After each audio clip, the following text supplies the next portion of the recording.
সারি সারি বাঁশের খুঁটি দিয়ে তৈরি মাচা। মাচা জুড়ে ছড়িয়ে আছে সবুজ লতাপাতার শিম গাছ, মাঝে সাদা গোলাপি বর্ণের ফুল। আর এই ফুল ভেদ করেই থোকায় থোকায় ঝুলে আছে শীতকালীন সবজি শিম।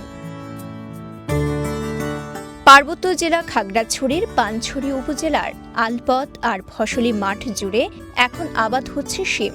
এখানকার চৌধুরী পাড়ার কৃষক মফিজ মিয়া শিমের ভালো ফলন হওয়ায় বেজায় খুশি, করছেন লাভের আশা। মনে করেন আমি সিম ক্ষেত করছি, অনেক লাভবান আছি।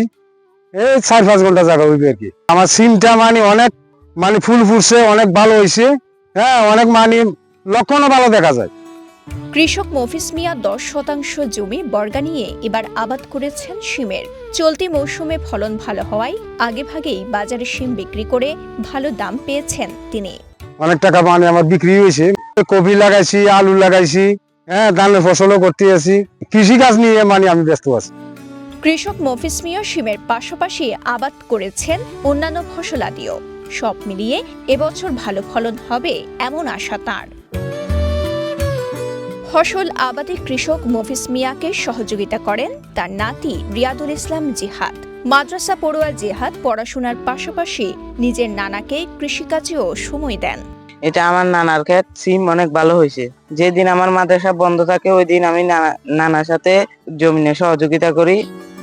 আবহমান বাংলার মাঠ জুড়ে একজন কৃষক তার দেশের মানুষের জন্য সোনার মাটিতে ফলান ফসল, যে ফসলে পূরণ হয় দেশের মানুষের খাদ্য চাহিদা।